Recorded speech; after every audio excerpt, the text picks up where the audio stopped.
A frustrating night at Old Trafford. We've been there before. This is the Arsenal Raw Reaction Show.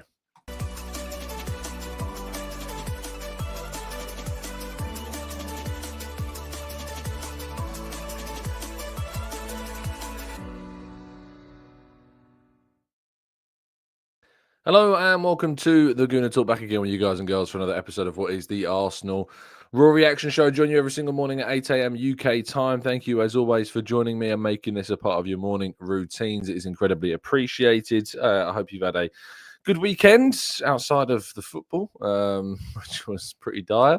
But I hope your weekend's been good. So it's been fulfilling and you've been able to escape the football when need be. We didn't play until like one of the last games of the weekend. So hopefully everything up until that point was good. If you can see bags under my eyes, because I've had about 3 hours sleep. Not because I've been having nightmares about failing to score after about 1 billion attacks, but just travel, not getting home till silly o'clock in the morning last night after travelling up to Old Trafford, of course. Chaos in travel this week has been an absolute consistency. It's been the most consistent thing other than Arsenal being unable to break down a low block, it seems. So yes, it's been a long weekend. Tomorrow, Arteta has a press conference. I am planning to have a pre-recorded episode special surrounding Andrea Berta, getting some expert insight for you on Andrea Berta. So that should be a really interesting listen with hopefully a really insightful guest. So tune in for that tomorrow morning. But the press conference, of course, means that I'll be driving and out of the house and prepping. So I won't be live, but there will be a show for you tomorrow talking all about Andrea Berta. So make sure you look out for that. Good morning to those joining us live in the chat box. Thank you so much for doing so. Black Shine, Matt G, Martin, Rowan, Glenn, Hooded Gooner, Paul, Stephen, NSW, Brian, Stevie, Lee. We've got Pat and Amesy. We've got Paul Jr., Barry, Grantley Pooh, Sabret. We've got Franklin.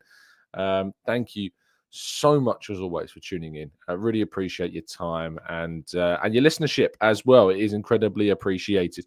Let's jump to today's slides, shall we, as we go through the occurrences from yesterday's game. We all know the problems by now. We just can't seem to solve them right now is kind of the theme at the moment for Arsenal. Like, we know our problems lie in the offensive thirds. I know we conceded yesterday, but I think we can talk about the goal that we conceded and why we conceded and how we can stop it in the future. But we know these issues. They are so well ingrained. This isn't a surprise. You score 7 goals at PSV, a team that are more open. You go up against a team playing the lowest of low blocks in the first half in particular. And we struggle to score. It's because we lack this kind of imagination. We lack this cutting edge. We lack the final third ball. And when we get opportunities to score, we're not clinical. We don't take them.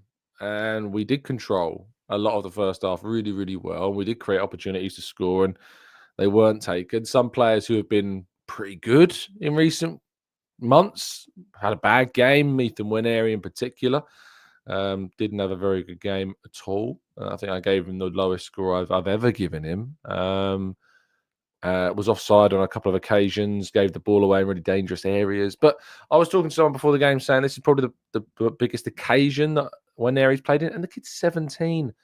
I'm not going to slam Nwaneri, that's probably all I'm going to say on the matter, because there's other senior players in this side who've got vast more amount of experience than he does.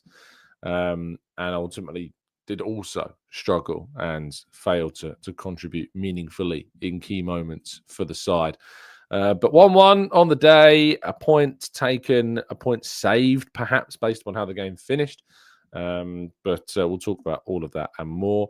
The lineup was about as expected, I think. Calafiori, I did predict, would be at left back. Everybody else is the same as it was in Eindhoven.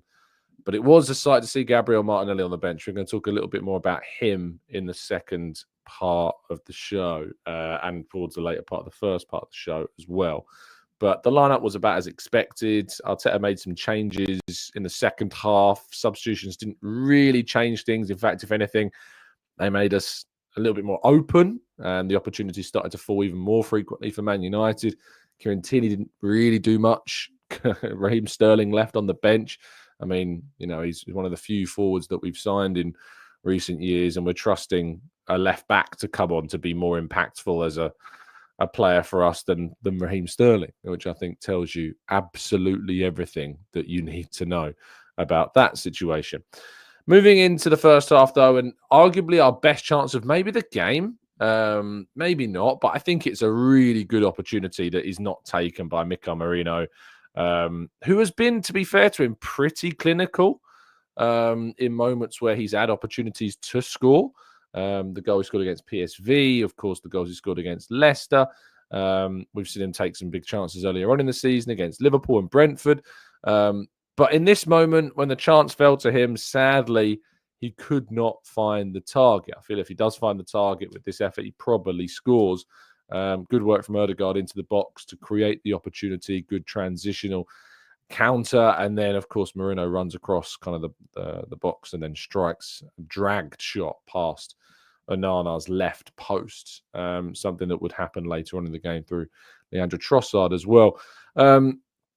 But yes, that is the reality of not having a centre forward and playing somebody who isn't a centre forward, that when the chance drops, ultimately they weren't clinical in that moment. And we had such dominance in the first half, completely dominated the game. Man United didn't have a sniff, really. And then a long ball over the top, Leandro Trossard makes a cynical foul towards the edge of the box. A foul that probably had to be made. But the free kick drama is, as you can see on the screen, Anthony Taylor counts 11 steps instead of 10, giving Fernandes a much better opportunity to get the ball up and over the wall. That said, David Raya's positioning is not good. I was sitting next to John Cross in the press box, and we both looked at our screen thinking, he's going to move over, right? He's going to move over because there's this giant space where Fernandes can just drop the ball into the goal. Of course, the how far the wall back does help him do that, but I don't really want to use the how far away the wall was as an excuse here, because I feel like the free kick was preventable, even with a wall further back than it should have been.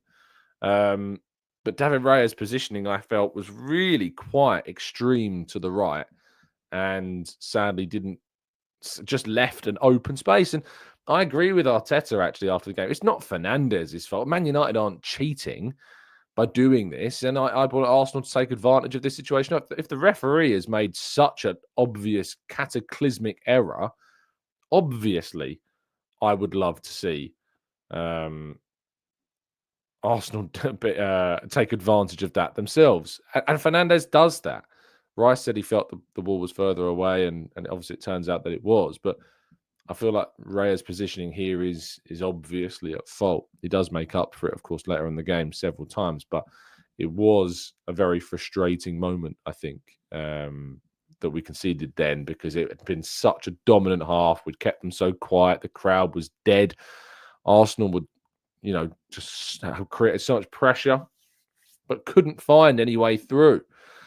But thankfully they did early. Well, I say early, relatively early in the second half, after yet more pressure, more opportunities. Declan Rice finding the back of the net with a really good strike. Cut back from Timber. Ødegaard involved in the build-up, of course. And then first time shot across the keeper into the bottom left-hand corner, shot from outside the box, because Arsenal can't score inside the box. But Rice equalises. A lot's been made of his celebration. He went up and shushed the Manchester United supporters. I'm not really going to go into it. I mean, would I rather have seen him run back to the halfway line, invigorated? Sure. Am I going to lose my head over him shushing the crowd after they've been giving him sticks, abuse, whatever? Probably not. So I don't really care. But we got the equaliser. And then you're thinking at that point, great, we got the momentum, we've got the goal, we can build on this, and Arsenal are going to go on to win the game. But that could not have been further from the truth. The game became incredibly open after Rice's equaliser. Arsenal's mistakes in possession became more frequent. The team structure was changed by Arteta, moving Lewis Skelly into midfield, bringing Partey off. Partey, again, didn't have the best of performances. I felt there were some good moments in transition, but again, there were some mistakes as well. Partey's form has dipped a little bit in the last few weeks, and we need him back to his best form if we are going to be better, of course. But we just failed to kind of build upon that goal, and it ultimately led to Man United having a number of chances. Mikel Merino makes a mistake at the back, and Declan Rice is forced to make a astonishing tackle. It wasn't the first one that Højlund had to deal with. Gabriel also stopping Højlund toward the end of the game with another great touch to prevent the Danish striker from scoring. But massive credit to Declan Rice in this game. Massive credit to Declan Rice, who had probably one of his best performances in an Arsenal shirt in terms of his contributions that stood out during the game. And it was a brilliant challenge, and Gabriel's was as well. It wasn't the only big defensive intervention that we saw, because David Raya produced one of the best saves I've seen in the flesh. Certainly one of the best saves I have seen. The reaction time, the way in which he sticks his leg out to block what is a first-time volley, really hard to predict where those shots are going to come from when they hit on the volley like that from Mazraoui, and he just tips the ball around the right side post.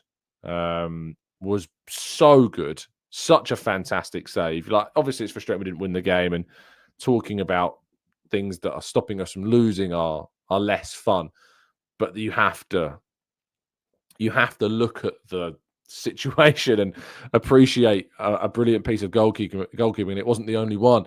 Of course, he gets down low to react to Joshua Zirkzee's inventive flick. I'm actually quite critical of Zirkzee, because I feel as though all he has to do in this moment is hit this ball first time into the near post, and he probably scores quite easily. He goes for the flick, and if anything, it gives the goalkeeper more of an opportunity to save it. But it's unpredictable and has to get down low to make the stop, and does really well to do that. And then, of course, the save at the end, where he's diving backwards, claws the ball out of going in the net. It's not the first time he's done this. I feel like I remember him doing this, on a number of occasions. And what a save again, David Raya. I couldn't put him as my man of the match because I thought he was so at fault for the first goal. Declan Rice taking that accolade, of course, but second highest rating of the day naturally goes to David Raya here, who in the second half had an absolutely inspired performance, and was again showing why he's been such a good goalkeeper, probably the best in the league, I think, this season. Him and Alisson, of course, but Alisson missed a lot of the season, but still, for me, I think David Raya's probably been the best keeper this campaign. But we had chances to win the game. Leandro Trossard missed two key chances, putting a shot left of the post and then right of the other post. Absolutely should have scored both of the opportunities that Trossard had on the day. I don't think Trossard was bad as some people made out that he was. He contributed, and of course these misses are big moments. But he's in those positions, he's getting those opportunities, but he just wasn't clinical. Of course, he does give away the free kick that led to the United's goal, but I don't really blame him for making that challenge. He kind of had to. I've been very critical of Trossard at certain points this season. I didn't really feel this was the game to start pointing fingers toward him. I think I gave him a 6 out of 10, nothing special. But Trossard missing some big opportunities toward the end of the game, and he wasn't the only one, because Gabriel Martinelli returned, which was great to see. Fantastic to have Martinelli back in the squad earlier than we expected. Obviously, there were pictures that emerged the night before the game that gave us that indication that Martinelli would indeed be the squad. I was surprised that he came on so early in the second half. I was surprised that he was providing such kind of levels of running and speed and pace, because I just kept on fretting that that his hamstring was going to go pop again, because he really did give everything in those games. And he had obviously a really big chance to score. Set through on the right-hand side, can smash the ball across Onana. Instead, he goes for the near post, and Onana managed to get a start. I think it's the wrong choice of shot here. And Martinelli could have won us the game as well. But I still think he made an impact in the game. Still felt his contributions after coming off the bench was far better than obviously what we had prior with Waneri, who had, as I mentioned already in the show, had a really difficult performance at Old Trafford. I thought Martinelli showed that more seniority in the game as well. But what frustrated me most was kind of watching the discourse surrounding Ødegaard after the game. Everything good that Arsenal did, every chance we created, every shooting opportunity that we really had during the game, Ødegaard was involved in every single part of those build-ups. Every single part of the build-up, obviously the goal that we scored, he's involved in it as well. And yet there was this massive thing after the game about Martin Ødegaard. And I just didn't get it.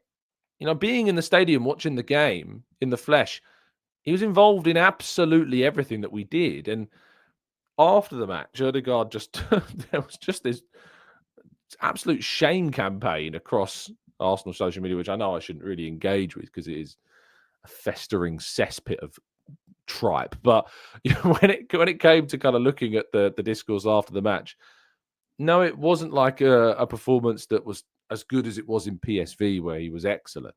But yeah, I just felt that the discourse around it, and I feel like he's becoming a little bit of a scapegoat now. I feel as though he's become something of a lightning rod. He's had a poor season. He's had his worst season in an Arsenal shirt this year. You know, Ødegaard has just not had the season that we were hoping for. But he's involved in everything creative that we do. And he just lacks those players around him that enable the creative figurehead like Ødegaard to shine. Last 2 seasons, this is the guy that's picked up the popular vote amongst Arsenal fans to win Arsenal's Player of the Season award. And ultimately, I'm seeing fans turn on him after one difficult season. That's not fan-like. That's not what supporters are supposed to do. Like, he's been our best player in the last 2 seasons, according to our own supporters. And one bad season after a bad injury, and obviously injuries to key players who he's spent the last 2 seasons collaborating with so consistently, in Saka and White obviously not being there, has led to calls for the captaincy to be stripped from him. I mean, these are crazy takes. Imagine being in a position, right, where you're the captain of the team that have been ostracized and in this purgatorial state for years, not challenged, not been in the title relevancy at all. Take over the captaincy, not as your classic British puff your chest out, getting on a 50-50 challenge, don't back out of anything type captain. They don't really exist anymore. And your contributions have been mega in Arsenal getting back into kind of that category of club. And the first season that you have a difficult campaign, the first season of real adversity where factors outside of his control, like injury, illness, and of course the injuries to other key players who he's worked so consistently with over the last 2 seasons, your fans, in inverted quotation marks, turn around and say, strip him of the captaincy. Declan Rice was great. Big challenge at the back, scores a goal. Give him the captaincy. Like, it's crazy, but that is the fickleness that does exist, of course, and will continue to exist. It doesn't surprise me. He wasn't the reason why Arsenal did win the game yesterday. There was a number of reasons why Arsenal did win the game yesterday. We created plenty. And when those chances came, we didn't take them. People said that we created nothing. That's not true. Trossard had 2 great opportunities. Mikel Merino had a great opportunity. Gabriel Martinelli had a great opportunity. That's 4 chances that, if we add those more clinical figures, maybe, or a fully fit Martinelli with his opportunity, that they score. And it's crazy. Like Patrick says here, I don't care about the captaincy. I just want a new number 10. First poor season from Ødegaard. First one. Last 2 seasons, our best player. And we've got fans like Patrick that said, get rid, replace him. It's crazy. It's like so fickle. It's incredibly fickle that after one season where there's been so much that's gone against us, that I don't know if it's kind of like a rage quit mentality. I think, you know, video gaming in general has changed the mentality of a lot of perhaps younger generations, maybe. This rage quit mentality of like, no, change it. No loyalty. No, just, I'm done. Jump out now, change it, get rid of it. It's nuts. Like, it is a wacky world. Ødegaard, for me, the last 2 seasons, obviously, world-class player. And this season, has been an off one. And that doesn't mean that all of a sudden you just get rid of the guy. There's been so many factors beyond the player's control, of course, that have led to him being less impactful. But he was involved in everything that we do. He receives the passes because he's trusted to do that. And I just think it's the players around him that ultimately have. If Martinelli scores his chance, if Trossard scores his, if Merino scores his, Odegaard doesn't factor into the conversation. But because those players have not taken those opportunities, we start looking for the players perhaps more so in the game that we want to see more from. I do want to see more from Odegaard. I absolutely do want to see more from him. He's not immune from criticism. I want to see more from him. And the reality is that if we had players fit, if we had more depth in this position, he would have been dropped at certain points this season. I have absolutely no doubt about that. And he should have been dropped at certain points this season because his performances was really poor. His end product has been poor this season. But we've not been able to do that because we haven't had the depth. We haven't had the players available to be able to do that, unfortunately. We just haven't. And that for me is so key to the conversation, is that Odegaard has not been able to have respite beyond injury and illness. And I feel as though that is just not being taken into account by so many. But there is absolutely no justification for a genuine supporter after watching the best player of the last 2 seasons, who has helped drag Arsenal back into title relevancy again, after a poor campaign affected by things out of his control, to either of one of two things: strip him of the captaincy, or even go as far as saying you need to get rid. Absolutely nuts. Absolutely crazy. But totally unsurprising from the hyperbole that is the Arsenal fan base. Arteta, speaking of hyperbole, Arteta walked out of his Sky interview after the game. Got 2 thoughts on this. One, he doesn't need to do that. Come on, Mikel. I know the questions are irritating. I know the question about strikers is coming at a really frustrating time. Just answer, like, I've asked this question before and he's batted it away, but he gave me an answer. When Sky asked it, he kind of batted it away. And then, of course, he was asked then again about the title, and he just said, he just kind of refused to answer it and walked out. I think he can be better than that. I don't think he needs to walk out of those interviews. It does show a level of, not weakness, but tiredness, maybe. Exasperation, I guess. But what I will say is there's been far more made of that online than there has about Arne Slot telling Michael Oliver, allegedly, according to the FA's official report, that if indeed Liverpool were to not win the league, he'd blame him, or use more expletive terms than that. But I feel like that was far more of a bigger story. But Arteta walking out of a interview, and in this moment has been made far less of the Liverpool manager's one. So the irony, of course, exists again. But I just felt like Arteta could have done better. And he came into the press conference and faced the question on the title race and answered it. He said, I don't want to talk about that right now, and gave a proper lengthy answer to the question. I felt like he probably could have done that in that moment as well. I understand why he's still being asked about the transfer window, but I can see people in the chat box. Russ said it's ridiculous that Arteta is still being asked about the transfer window. Addy says, why are we asking about buying strikers in March? It gets tiring. I get that point of view, but it is completely relevant to where we are right now. Arsenal have failed to win in the last 3 games. We've missed major opportunities. We have not looked particularly clinical other than that game against PSV. In the league, we really have lacked a cutting edge and that presence up front that, had we have signed somebody in the window, would have made a difference. It's relevant to the conversation that we are in right now. It's relevant to the plight that we find ourselves in creatively and goal-scoringly. It is relevant, and that's why the question has to be asked. And people say, like, they get his frustration, they get his annoyance at that. From a personal perspective, I don't see anything wrong in him saying, yes, like, we wanted more, we couldn't do it for reasons that I wish he'd delve into more, but he refused to. But all he has to say is that yes, we wanted to do more in January and we were unable to do it.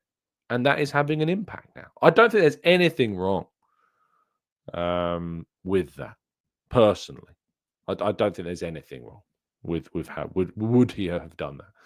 So yeah, that's kind of my thoughts on on that. But ultimately, what it does is it leaves Arsenal. Well, I mean, the title race was done and dead after Nottingham Forest. Well, to be honest, it was done and dead after the West Ham defeat. As soon as Arsenal lost that game, it was over.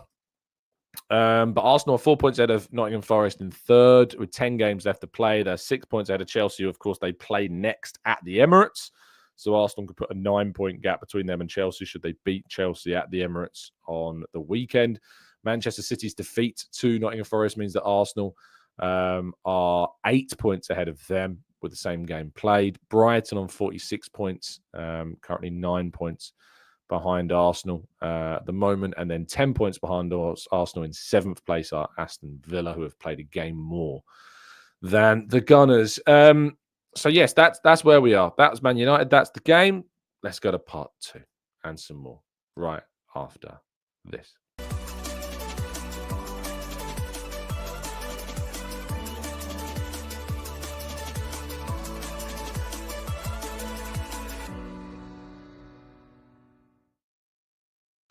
Okay, this is part 2 of the show where we tackle some of your questions, some of your thoughts, some of your theories and queries. If you've got some of your questions, now is the time to put them in. Use capital Q, big Q, whatever. Just help them stand out.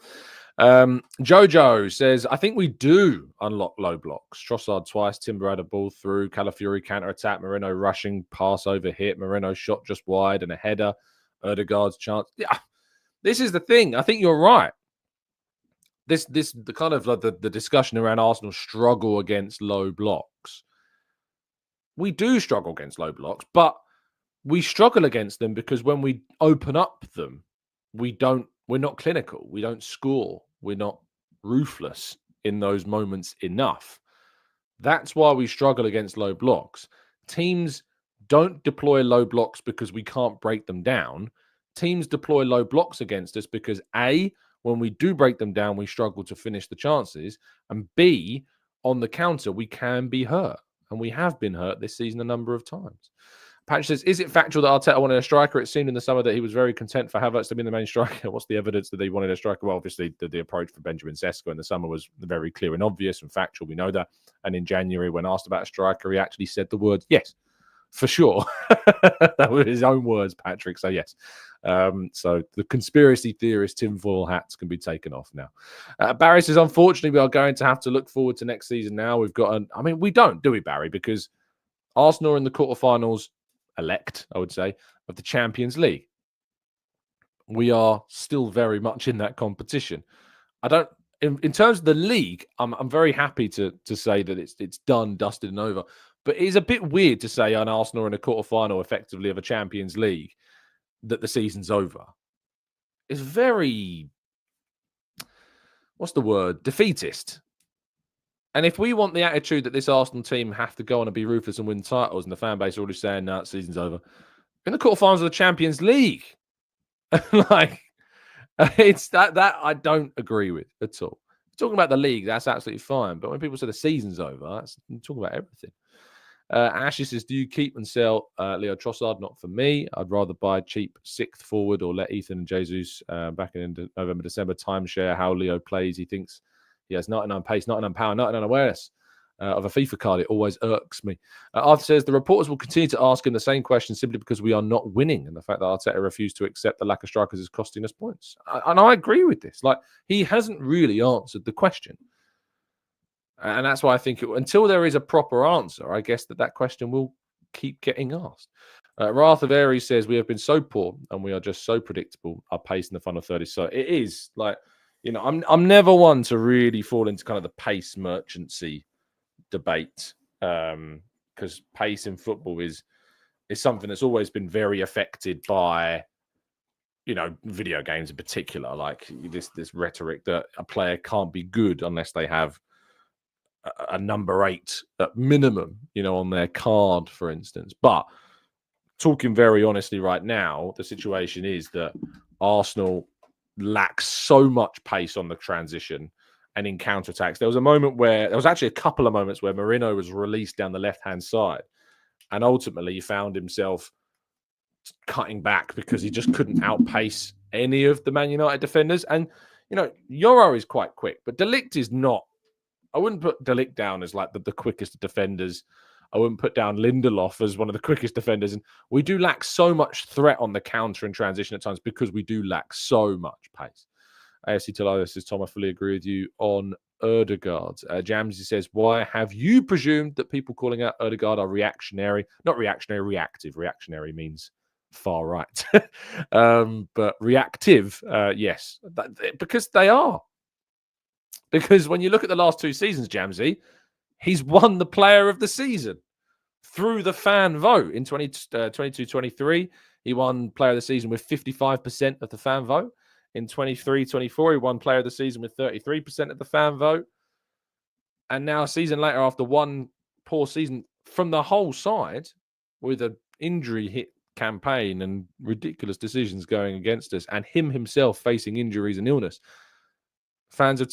some fans have turned on the guy and wanted him gone. So of course that's reactive. Of course it's reactive, mate. Lewis says, imagine having the burden of being the main deep build-up player and the only creative player in a team with no runners. Ødegaard is out on his feet, man, and he looks malnourished to me. There's no doubt that he runs so much, commits so much, and he has no depth or competition, and we have no option to give him much rest. So I think he's burned out more than anything. Rich says, is it for disciplinary reasons that Miles Lewis-Skelly was dropped? Calafiori's performance worried me. No, I think it's more to do with the fact Calafiori was excellent against PSV.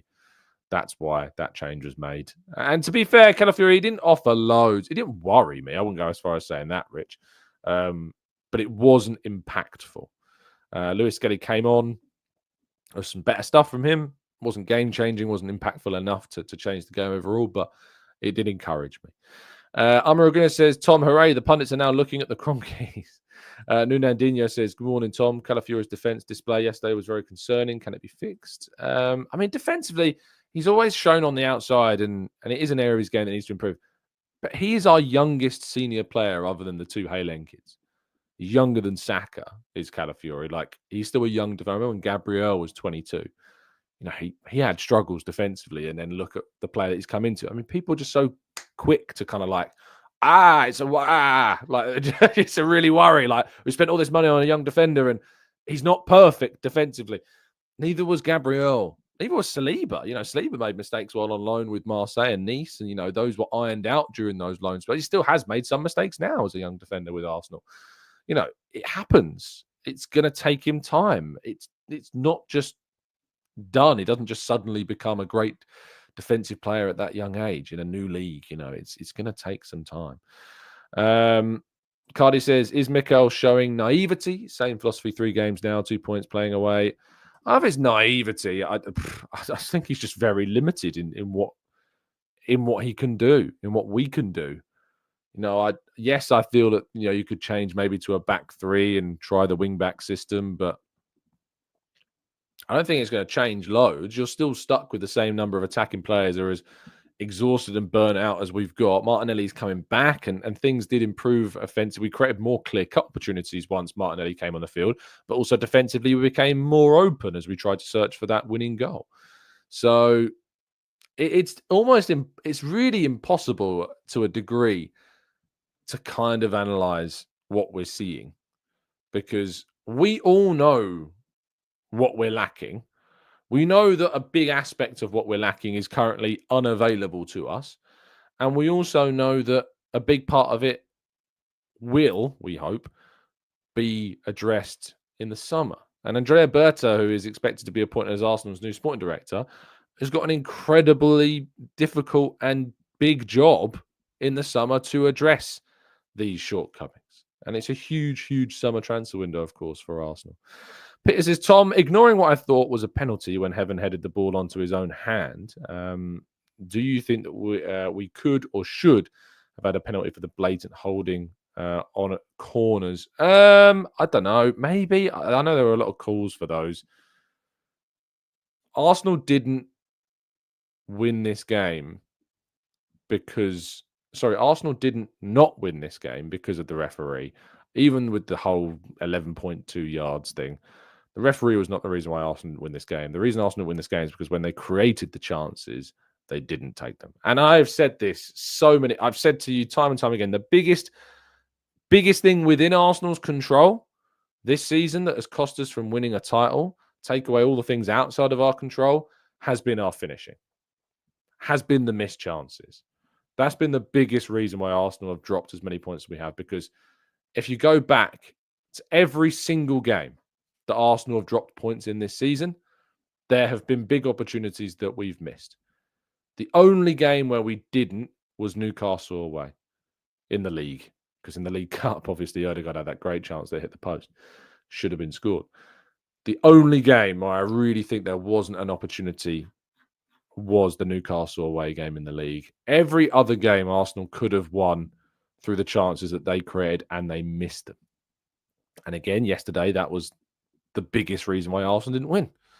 It's because we didn't take the chances that we created for ourselves.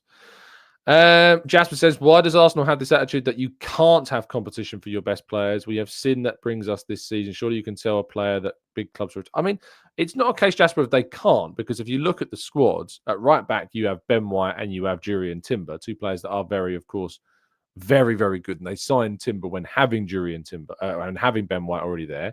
You look at the left side, we bought Leandro Trossard and we're going to sign a £100 million player in Mudryk, or tried to at least, or having Gabriel Martinelli there. We signed Kai Havertz after having Gabriel Jesus in that centre-forward position. He was signed to play multiple areas, and that's why he started that first competitive fixture in the Community Shield as a centre-forward. We signed Declan Rice despite having Thomas Partey in the squad at the time. We have Jorginho, of course, in those areas too. We're looking to sign Martin Zubimendi in the summer. They want to sign a forward. I think they want to sign two forwards in the summer. A left back, we couldn't have more left backs if we tried. So the idea that we can't have competition is obviously not true. But this idea that we can simply add players to be the backups or the competitors to Bukayo Saka, for instance, I think is a very easily misguided thought process. Because this idea that Arsenal haven't been able to find a competitive option for Saka as this humongous, chaotic, like, oh my God, I can't believe they've not done that yet. I just don't quite get on board with, because I don't know who on earth you're going to sign to be competitive to Bukayo Saka, who's going to be happy to sit on the bench. I really don't.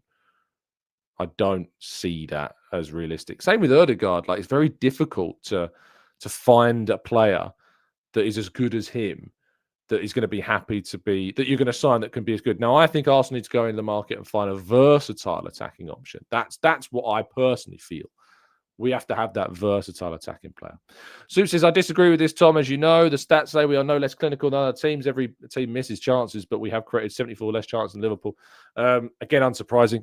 Our second most creative player, Bukayo Saka, has been out for half the season, so not surprising at all. I personally think, though, in every single game, it's the size of the chance. It's the size of the chance that are the big issue for me. Let me find out if I can find what Scott was saying yesterday. Because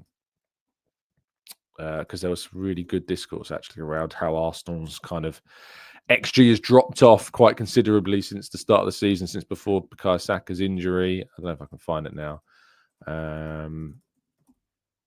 Here we go. Let's have a look and see if I can find where it was.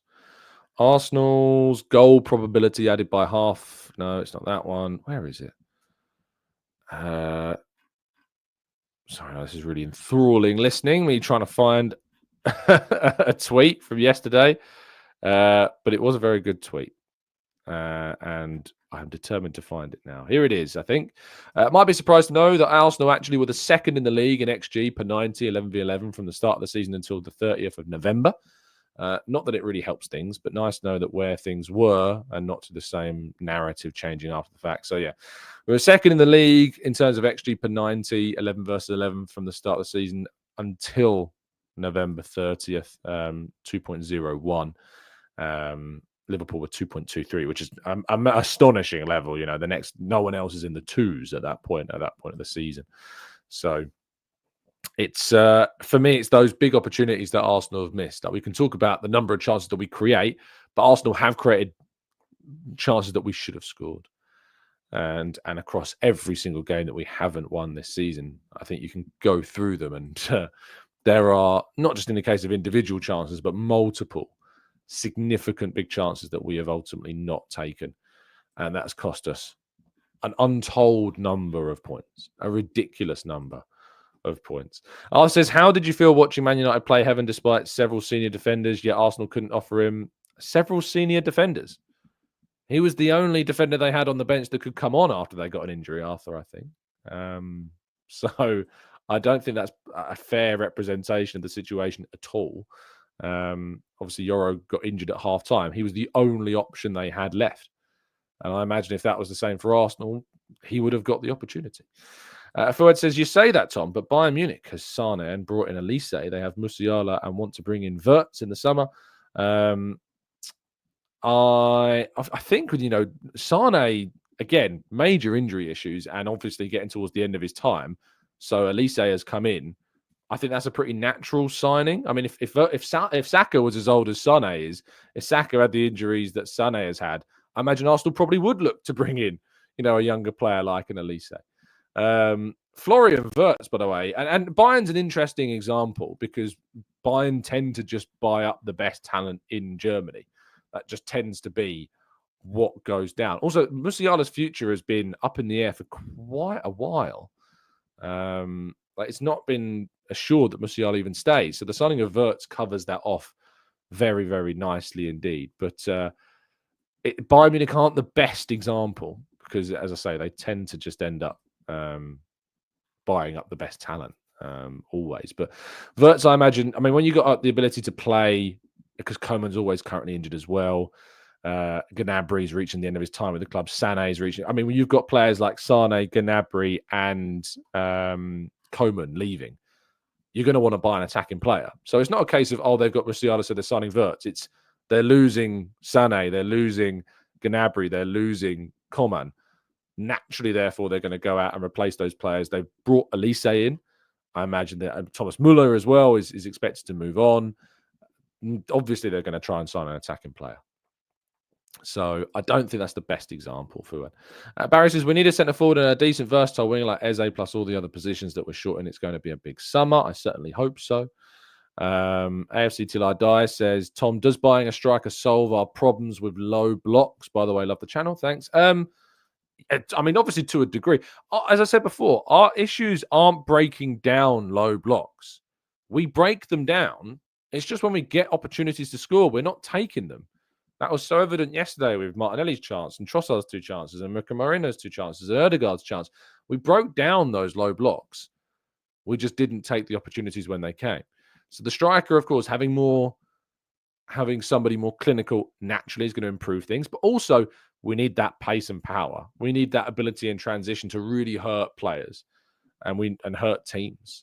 Think about the times when we played Newcastle where Alexander Isak has picked up the ball and just ran at our defense, and we have looked helpless as he runs through.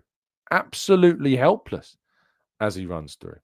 Yes, Musiala signed a new contract. Yeah, that's fair enough. I think the point was more so about the fact that Sané and Gnabry and Coman are kind of reaching their time with Bayern. So Elise brings in a replacement for one of the 3.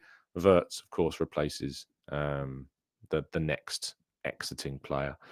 AJ says, every time making XG excuses after Bayern last season, the club said we need X factor, summer no signings, winter no signings. Everyone knew and knows we need a striker, and that's why, AJ, this summer is obviously very big. Very, very, very big. And there is no excuse this summer when it comes to signing a centre-forward. Arsenal have to sign a centre-forward, and it has to be someone game-changing for us, really. We have to find that player. It's not a case of no one's around, no one's available. You've got to find someone. And Andrea Berta has got to come in and find that player. Padgett says, Arsenal are leading the injury table with 27 total injuries. Liverpool has had 14. Tizer says, we have a very good defence. So to counter the low block, don't you believe that we should let teams attack us like Forest and break so we have space with the attackers? Yes, they were so slow. I would usually agree. And I think in the future, this is what I want to see. The problem is, mate, is that when that happens, we have no pace. We don't have the ability to transition quickly. We don't have the ability to counter with speed. So if we do allow the other team to attack us and overcommit, when we go to counter, we don't have that ability. We don't have that ability to be able to counter quickly, to attack quickly, and to take advantage of those open spaces.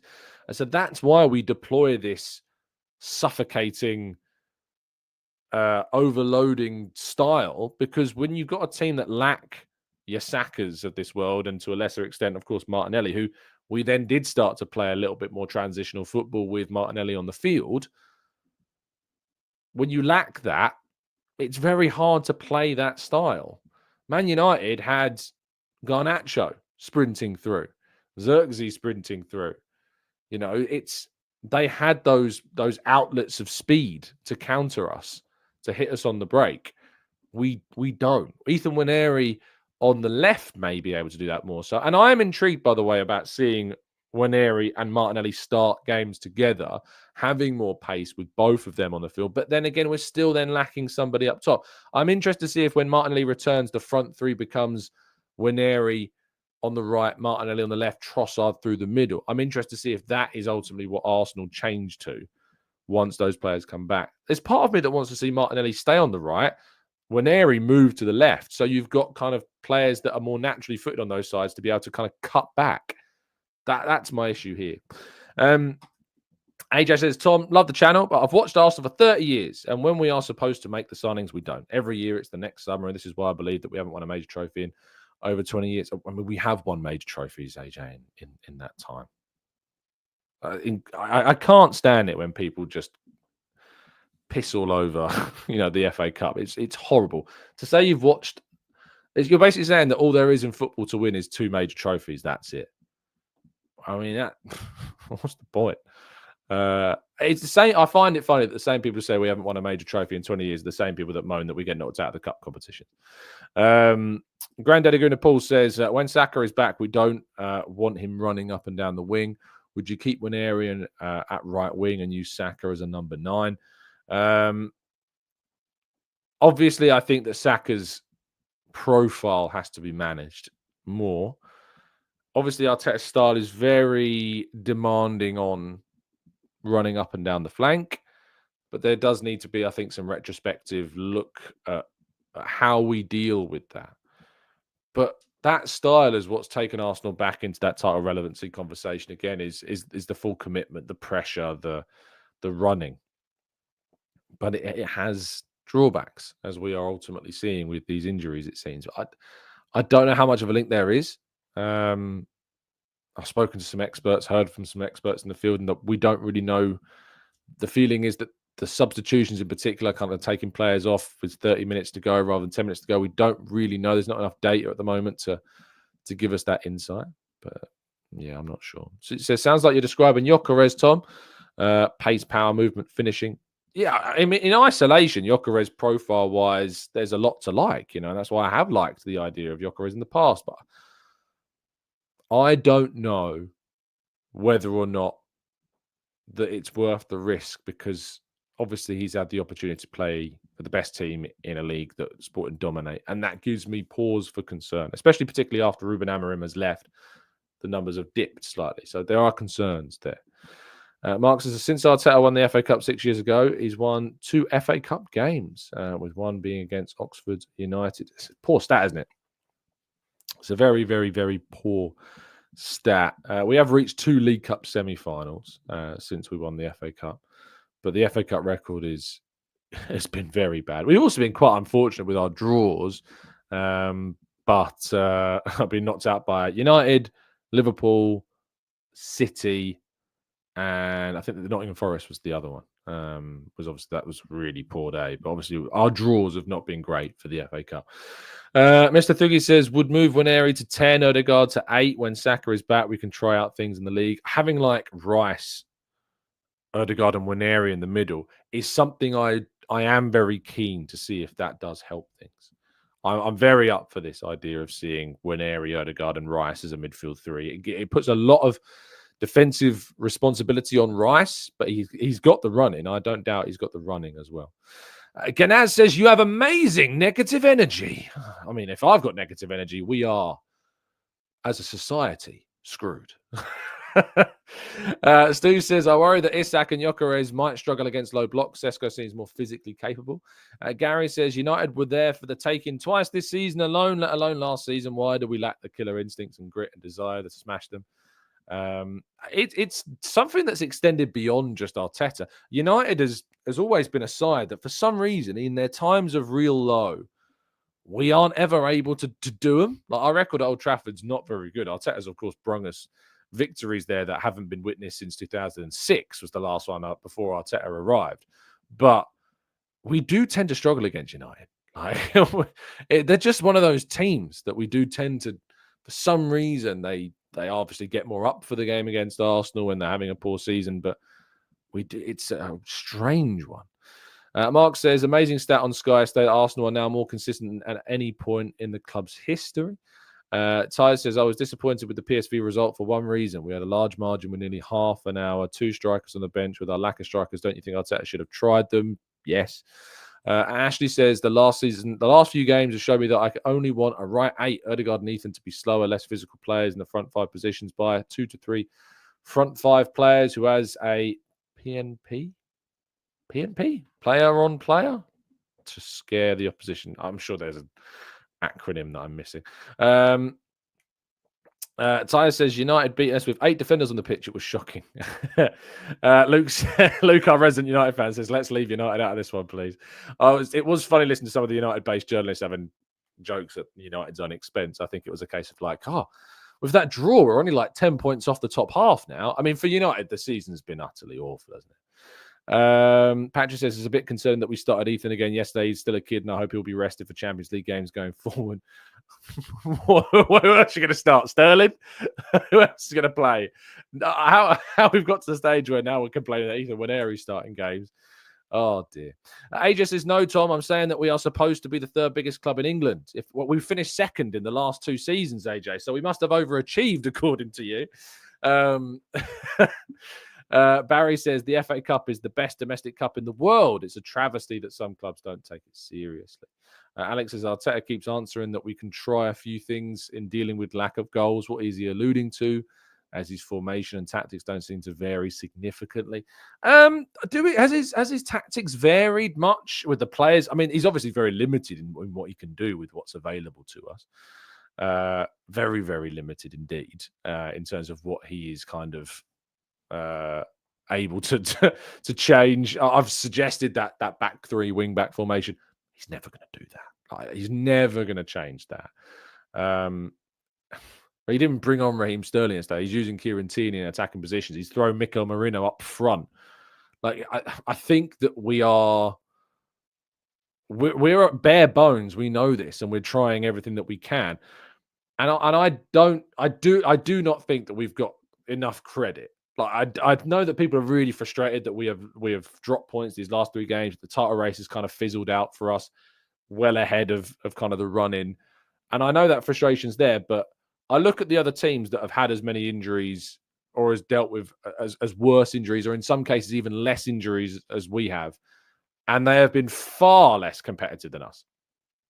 This idea that Arsenal were supposed to take on Liverpool, who have barely missed any key player for an extended period of time, or if they have missed players, it's been in areas where they can afford to lose that specific player. Like, I think it's nuts still, the retrospective kind of view on Arsenal season when you see Spurs, United, and particular Manchester City, where they are after what they've dealt with and what we deal with, and we're still sitting 2nd in the table. I think it's nuts we're 2nd in the league. I really, really do. I think it's absolutely nuts that we're still 2nd in the league. I can't fathom how we've managed to stay where we are with what we are dealing with. Super says, United have that historical fear factor for us. We've been begging we've revenged that 8-2 for years. Yeah, me too, mate. Me too.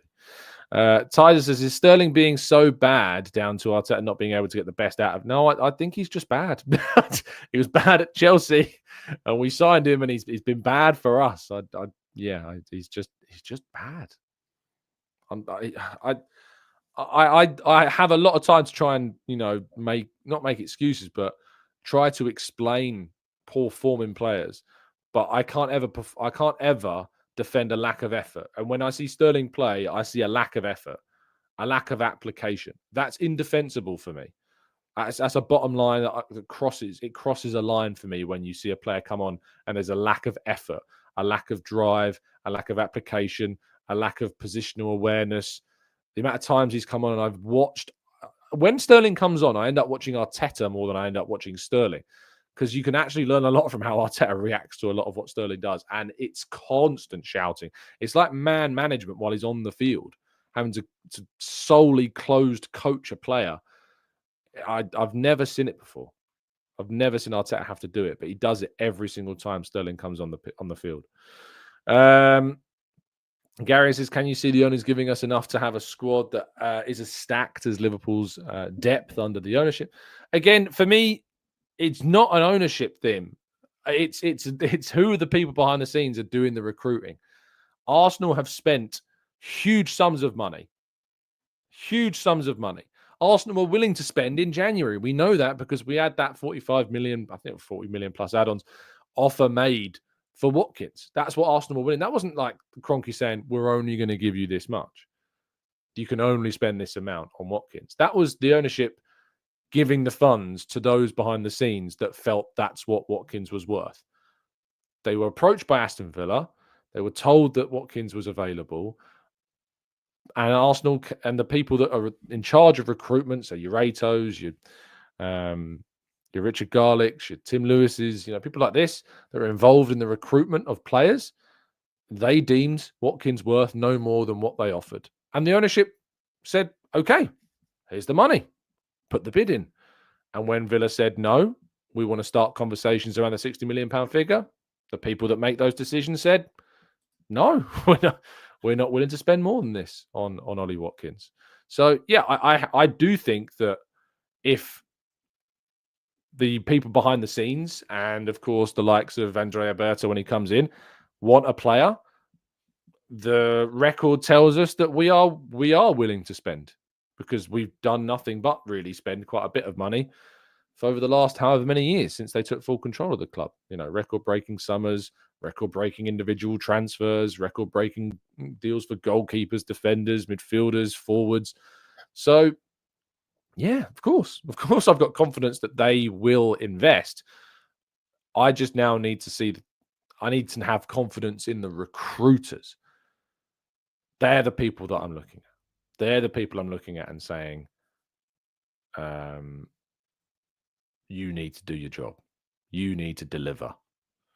In January, they didn't. Arteta, the ownership in January, I'm not looking at them. I'm looking at the people who are pulling the strings of recruitment. It's not Josh Kroenke's job to find Arsenal a striker. It's Josh Kroenke's job to pay for it when we do find that striker.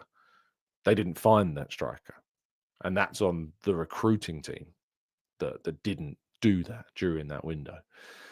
AJ says, we are watching the same game played every week in the league. What are we expected to see change? Honestly, if Arsenal was your place of work as a player and this window happened, what would you think? And I agree. I agree with this. I feel if you're a player and Rice and Odegaard came out publicly and said how short we are, and that Rice in particular felt that we had to do something, that he actually highlighted the fact that we were bringing on Kieran Tierney at left wing, and they were let down. The club didn't support them as they should have done. And I'm not saying, and as I'll continue to point this out, I personally don't think there was a single signing in January that took Arsenal to the title, but I do think that there was solutions in the short term that could have lifted the burden off many of the players, that could have offered Arteta something different, given us a different option, and we would have picked up more points as a result. We could have won games like the 0-0 at Forest. We could have won that game yesterday at Old Trafford. We could have beaten West Ham. These are games that we could have picked up points in had we have had something extra. There was only one goal stopping Arsenal from winning yesterday. One goal stopping them from beating Forest. One goal from stopping them getting a result at home against West Ham, or two from getting a win. I'm sorry, but the players and the manager, I feel, were let down in January. Let down by those that its job it is to find solutions in the market, and I felt they were let down. Clive says, with Saka, Martinelli, and Havertz, we can do most things. We have solutions. The group beneath is not at that level. Saka is this team. Yeah. And I would argue, Clive, that Salah is that at Liverpool. If Liverpool had lost Salah for the same amount of time that we have lost Saka, they would not be nowhere close to the same points tally they are on now. Nowhere close to the same amount of points. They'd still be, I think they'd still be slightly above us because they still have a lot of other players. And we've obviously lost a lot more than just Saka. But say you take Salah out for the amount of time that we've had Saka out for. It is a different conversation. I mean, Saka has 27 goals in 29 games. Their next highest goal contributor is Diaz with 9. They don't have another player in double digits for goals in the league this season. Diaz is on 9, Jota's on 5, Gakpo is on 8. Salah is on 27 goals this season. Brantil says, I disagree, Tom. Live over more attacking style. I don't understand how you can look at those numbers and think if Liverpool lost their 27 goal in 29 game forward for as long as we have lost Saka, which is half the season, that you don't think they would have not got as many points as they have now. I don't know how on earth you can come to that conclusion because the other players out there have got less than double digits in terms of goals. So how can that be the case? How can that be the case? I can't get my head quite around that. You know, Havertz has, before getting injured, 9 goals in the league, same as Diaz, having played, less games. 21 games so far this season. Havertz has played in the league prior to that injury.